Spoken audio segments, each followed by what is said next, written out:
Hola, continuamos con la reflexión que iniciamos ayer en relación con lo que celebramos el domingo recién pasado, el misterio de la Santísima Trinidad. Dijimos que íbamos a dedicar esta semana, sabiendo que una semana es muy poco para hablar de la Trinidad, y menos 5 minutos al día. Pero si en algo podemos contribuir, ya sería un aporte. Creo que nosotros tenemos tan normalizada la Trinidad, cada vez que nos persignamos, por ejemplo, que no siempre nos damos el tiempo para preguntarnos ¿en qué sentido creer en un Dios trino me hace sentido? ¿Por qué no mejor creer en un Dios? Y punto. Karl Rahner, decíamos ayer, este gran teólogo del siglo XX, nos dio una clave. Nos decía, la Trinidad económica es la Trinidad inmanente. Una frase tan complicada como la misma Trinidad. Pero ¿qué es lo que nos quiere decir Rahner? Yo creo que nos invita a no intentar con nuestro limitado intelecto pretender comprender un misterio insondable, absolutamente más allá de nuestras capacidades, como es la Trinidad inmanente, es decir, intentar comprender a Dios en sí mismo. Es tan totalmente otro que nuestro limitado conocimiento es muy poco lo que puede decir. Yo recuerdo mis cursos de Trinidad. Decíamos que en la Trinidad hay 5 misiones, 4 relaciones, 3 personas, 2 procesiones, una naturaleza.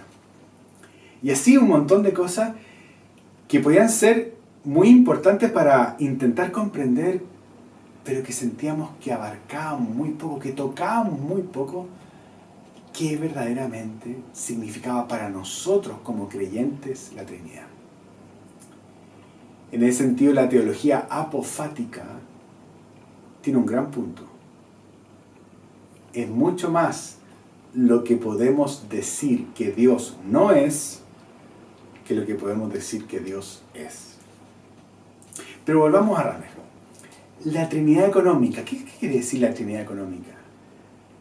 No está hablando de una Trinidad ahorrativa, está hablando de economía, es decir, oikos, que significa la casa.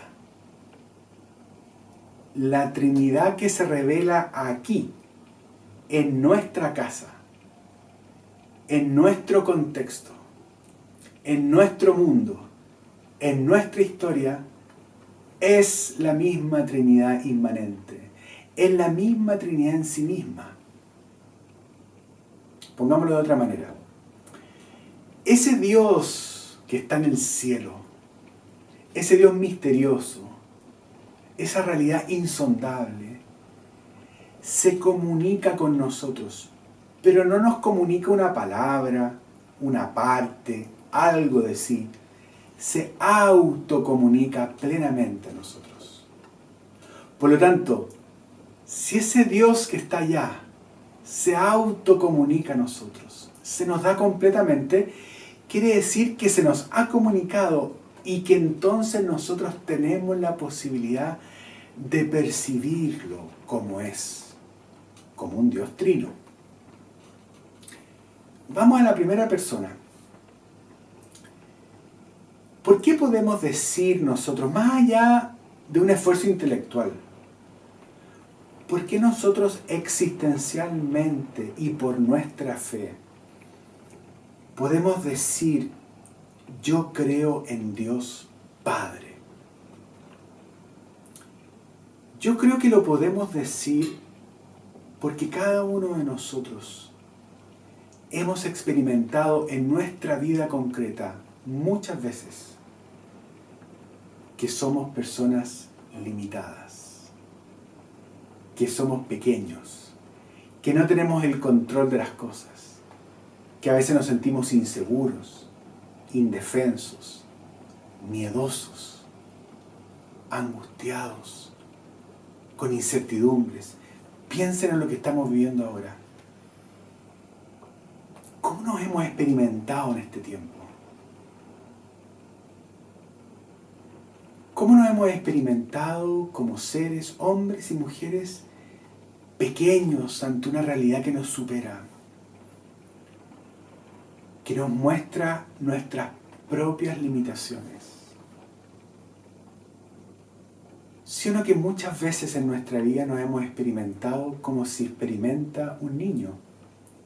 Sin las respuestas, sin tener el control, que necesita para poder vivir a su padre, que necesita que alguien lo cuide, que alguien lo consuele, que alguien lo proteja. ¿Sí o no que en medio de esto hemos experimentado como nunca que somos pequeños y hemos acudido tantas veces a nuestro Dios pidiendo su ayuda, pidiendo su protección? Pero no hemos acudido a cualquier Dios, hemos acudido a un Dios que es Padre, que nos protege, que es providente, un Dios al que podemos acudir cuando no tenemos el control de las cosas, cuando tenemos miedo, cuando necesitamos protección, cuidado, consuelo, cuando necesitamos sentirnos seguros en medio de tanta inseguridad y de tanta angustia. Cuando nosotros vemos lo que está pasando, cuando nosotros nos ponemos en contacto con los sentimientos que surgen frente a todo lo que está pasando, cuando vemos tanta desesperación, tantas malas noticias, ¿sí o no que de nuestro interior surge como un grito: ayúdanos, Señor? Ayúdanos, Padre, a superar esto.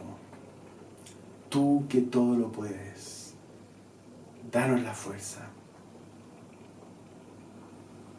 Implícitamente, inconscientemente le estamos rezando a un Dios grande, a un Dios que nos cobija, a un Dios que nos protege, a un Dios que nos da seguridad.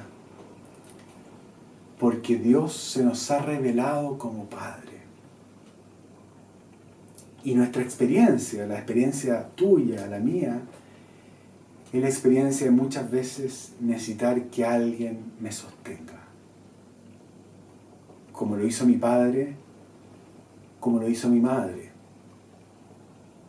Dios es Padre, Dios es también Madre, en cuanto protección, en cuanto cuidado, en cuanto consuelo, porque yo soy hijo. Esa experiencia de ser hijo es también una experiencia de fe. Dios no es un Dios lejano que mira lo que nos está pasando simplemente como diciendo: arréglensela ustedes. Dios nos mira como un Padre bueno.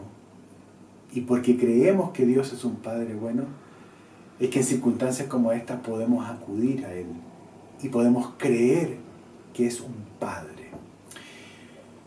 Pidámosle entonces hoy a ese Padre que no solo nos siga fortaleciendo en medio de esta crisis que estamos atravesando, sino que nunca nos permita olvidar que Él, como un buen Padre, como una buena Madre, está ahí para cuando nosotros, sus hijos, más lo necesitemos.